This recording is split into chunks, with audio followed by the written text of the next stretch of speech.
반갑습니다. 송재준입니다. 윤석열 대통령에 대한 탄핵 심판을 앞두고 있는 상태인데 아무래도 저희가 갖고 있는 최대 감신사는 윤석열 대통령의 탄핵이 인용이 될 거냐 기각이 될 거냐 이 문제겠죠. 일단 마흔역 같은 경우는 결국에 윤석열 대통령 탄핵 심판에 함께하지 못하게 됐습니다. 이재명과 문영배한테는 뼈아픈 사실이겠죠. 문영배 같은 경우는 얘기를 뭐 쭉지금 한번 들어보니까 나오는 얘기들을 정말 필사적으로 마흔역을 헌법재판관으로서 임명하고 싶어했다라고 하더라고요. 그럴 수밖에 없는 게 대통령에 대한 탄핵에 이거는 뭐 보증수표 아니겠습니까? 무조건 마흔역 같은 경우는 인용을 던질 수밖에 없으니 이 문영배 입장에서 같은 경우도 그러면 한 표만 이제 뭐 몇 표 정도만 더 관리를 해주면 되니까. 근데 이제 결국에 마흔역을 임명하겠다라고 하는 그런 시도도 같은 헌법재판관들의 반대로 인해 가지고 무산이 됐다는 얘기가 파다합니다. 그러니까 아시는 것처럼 원래 2월 3일 날 마흔여기를 임명하려고 했었다가 바로 직전 주 금요일 그때가 이제 그 설날 연휴 마지막 날이었죠. 그쵸? 금요일 자체는 원래 평일이었거든요. 직장인분들은 많이 또 휴가 가셨을 것 같은데 헌법재판관들은 그날이 휴가가 아니었습니다. 그래서 그날 이제 모여가지고 2월 3일 날 어떻게 할 것인지 한번 좀 정리를 해보자라고 모였다가 예상외로 문영배가 예상했던 거와는 다르게 꽤나 많은 헌법재판관들이 마흔역을 지금 임명하는 것은 절차적인 문제가 있다. 특히나 국민적으로 지금 헌재가 비판을 받고 있고 신뢰감이 떨어지고 있는 와중인데 이런 상태에서 또 절차를 무시하는 건 안 된다. 이렇게 공개적으로 반대 의견을 표시해가지고 결국에 2월 3일 날 2시간을 앞두고 선고를 늦췄다. 이런 지금 이야기가 있지 않습니까? 우리가 이제 그 관심을 갖고 그리고 또 기대를 할 수 있는 것은 그때 당시에 마흔여개 임명을 반대했던 헌법재판관들 그리고 또 나아가서 이진수 방통위원장의 말도 안 되는 탄핵에 기각을 던졌던 그 헌법재판관들 이 헌법재판관들이 8인의 체제가 돼 있는 지금의 헌재에서 윤석열 대통령 탄핵에 어떤 식의 표를 던질 것인가 여기에 이제 관심 포인트가 되는 거겠죠. 일단 기본적으로 6명의 인용표가 필요한 상태입니다.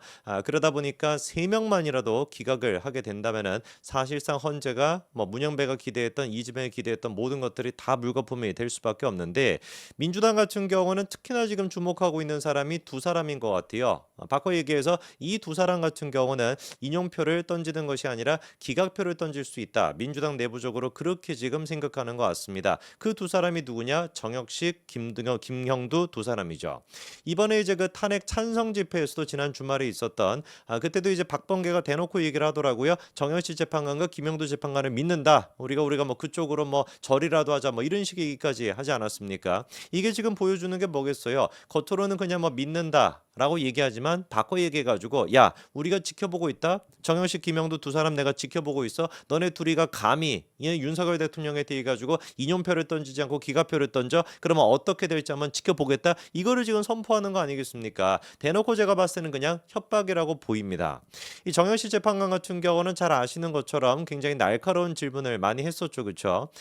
그리고 이제 그 좌우 가리지 않고 그러니까 뭐 국회 측이 됐거나 윤석열 대통령 측 가리지 않고 진실을 파악하기 위해 가지고 굉장히 애를 쓰는 모습을 많이 보여줬고요. 김영두 재판관 같은 경우는 아마 질문을 했던 횟수나 시간을 따져봤을 때는 거의 뭐 독보적이었다라고 얘기할 수 있습니다.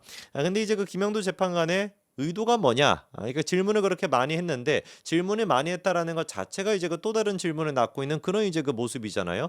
예를 들어 가지고 야, 이 사람이 지금 보니까 뭐 윤석열 대통령의 탄핵이 인용이 될 것 같아. 그러니까 그거를 사실관계를 정확하게 하기 위해 가지고 더 질문을 많이 하는 거야. 이렇게 보는 사람도 있고 또 어떤 사람 같은 경우야 뭔 소리야? 김영두 같은 경우는 일단 기각할 생각이야. 그렇기 때문에 사실관계를 더 꼼꼼하게 보려고 지금 이렇게 질문을 많이 하는 거야. 이런 사람도 있고 또 어떤 사람 같은 경우는 야 어쨌거나 저쨌거나 이번에 가장 많은 스포트라이트를 받은 사람 중에 하나가 김영도 아니냐 이 사람이 뭔가 다른 플랜 B를 생각하고 있기 때문에 또 다른 어떤 뭐 직책이 됐거나 요직이나 그런 걸 생각하고 있기 때문에 자기를 보여주기 위해 가지고 질문을 많이 한 거예요. 뭐 별의별 해석들이 지금 많이 나오고 있습니다. 뭐가 됐든지 간에 분명한 사실은 정영식과 김영도 두 사람을 누가 주목하고 있다라는 거 민주당이 지금 콕 집었다라는 거 이거 자체만으로도 제가 봤을 때는 정영식과 김영도 두 사람은 어떻다 인용이 인용이 아니라 기각의 표를 던질 가능성이 더 높아 보인다. 그게 아니고서야 민주당이 뭐하러 이 두 사람을 갖다 콕 집어가지고 이름까지 얘기하면서 믿는다 이런 얘기를 하겠습니까? 거꾸로 생각해 봤을 때는 두 사람이 가장 뭐라고 할까요? 요주의 인물이기 때문에 뭔가 좀 주목을 해야 되는 인물이기 때문에 기각표를 던질 수 있는 사람들이기 때문에 벌써부터 저렇게 여론을 담금질하는 거겠죠. 이런 얘기 같은 경우는 천하람 같은 경우도 똑같이 이번에 얘기했습니다. 우리 그 하람이 같은 경우는 건강관리하느라 신경 많이 써야 될 것 같고요. 그리고 또 개혁신당 내부의 문제를 신경 쓰느라 정신이 없을 것 같은데 뭐 이런데도 뭐 나와가지고 또 한 발짝 그리고 또 숟가락 같은 거 얹더라고요. 나오면서 하는 얘기가 뭐냐? 정영식, 조한창 두 사람은 뚜렷한 보수다 이렇게 얘기하더라고요. 자, 그러니까 세 사람이 지금 이제 만들어진 거 아니겠습니까? 민주당이 얘기한 것은 정영식과 김영두야. 거기에다가 천하람이 한 사람을 더 추가시켜 준 게 누구다? 조한창이다. 종합을 해봤을 때 사실상 뭐 개혁신당 같은 경우 지금 뭐 개딸들과 뭐가 다릅니까? 똑같은 뭐 민주당 그 패거리들이니까 지금의 민주당이 봤을 때 요주의 인물이다라고 할 수 있는 게 세 명이다. 정영식, 김영두, 조한창. 바꿔 얘기해서 이 세 사람 같은 경우는 충분히 뭐 할 가능성이 있다. 인용이 아니라 기각표를 던질 가능성이 있다라는 것이죠. 8명 가운데 그러면 3명의 기각표가 나오게 된다면은 사실상 어떻게 되는 거겠어요? 대통령에 대한 탄핵 자체가 기각이 될 수가 있다라는 겁니다. 거꾸로 생각해가지고 우리가 정영식, 김영두, 조한창 이 세 분이 과연 앞으로 어떤 식의 모습을 보일지 그리고 윤석열 대통령의 최종 변론에 대해서도 어떤 식의 반응을 보일지 여기에 대해서 우리가 주목해 볼 필요가 있다는 것이죠. 저는 개인적으로 세 분에 대해 가지고 믿습니다. 근데 민주당이 얘기하는 것처럼 우리가 기대하는 그런 결과 안 내? 내가 생각하는 그런 결과 안 내? 그럼 가만히 안 둘 거야? 이런 식의 어떤 지켜보자라고 하는 가만히 안 둘 거라고 하는 그런 식의 믿는다가 아니라 정말 법관들이 재판관들이 양심에 따라서 법의 양심에 따라 가지고 사실관계 입각해 가지고 사안을 봐줄 거라고 저는 믿습니다. 윤석열 대통령이기 때문에 아니면 뭐 다른 사람이기 때문에 그게 문제가 되는 것이 아니라 이거는 누구 사람의 문제가 되는 것이 아니라 대한민국 글자 그대로의 법치와 시스템의 문제이기 때문에 결코 법이라고 하는 것은 사람에 따라서 다르게 적용되지 않는다라는 것을 헌재가 좀 보여주시기를 저는 개인적으로 믿고 기대합니다.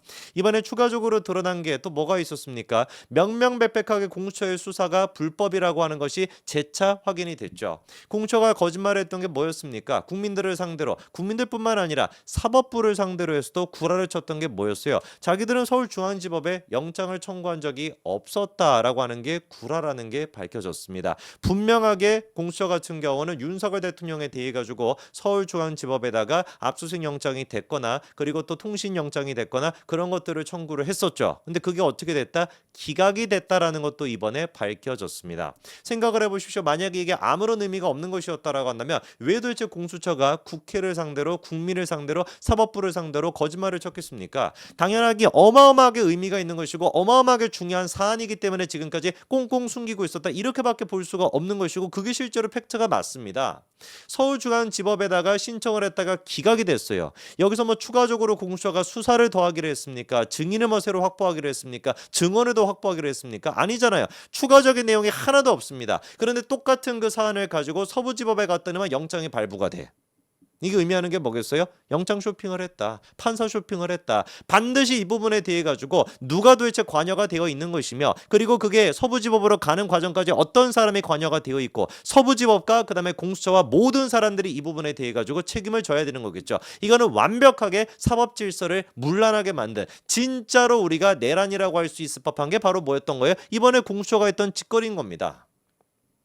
서부지법에 지금 이제 영장을 청구했었을 때 같은 경우도 중앙정부에서 서울 이제 그 중앙지법에다가 청구했다라고 하는 사실을 안 밝혔다라고 하는 것도 지금 논란이 되고 있는데 왜 서부지법에다가 그걸 안 밝혔겠습니까? 당연히 뻔할 뻔짜인 것이죠. 같은 사실상 내용에 대해 가지고 중앙지법에서는 기각을 했는데 그거를 서부지법에 가져갔더니만 인용이 됐다라고 한다면 이건 사법부가 존재할 이유가 사라지는 거 아닙니까? 법원에 따라 가지고 기각이 되냐 안 되냐가 결정이 돼. 똑같은 내용에 따라서 이런 어떤 사법부를 어떻게 국민들이 믿을 수가 있겠습니까?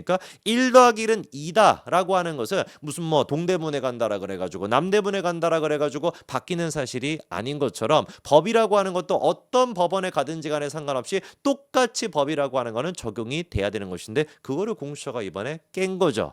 깨는 수준뿐만 아니라 그거를 숨기기까지 했습니다. 당연히 이 부분에 대해 가지고 명확히 우리가 책임을 물어야 됩니다. 이번에 추가적으로 지난 주말에 이 공수처의 만행이 드러났습니다. 이 부분에 대해 가지고 헌법재판관들 또한 마찬가지로 반드시 인식을 하셔야 됩니다. 정현식 재판관도 그렇고 김영두 재판관도 그렇고 조한창 재판관도 그렇고 민주당이 대놓고 천하람 같은 인간들이 대놓고 이재명 같은 인간이 대놓고 지금 압박을 하고 있지만 결코 굴하지 마시고 법관의 양심에 따라서 움직여 주실 거라고 저는 믿습니다. 여기까지 말씀드리겠습니다. 감사합니다.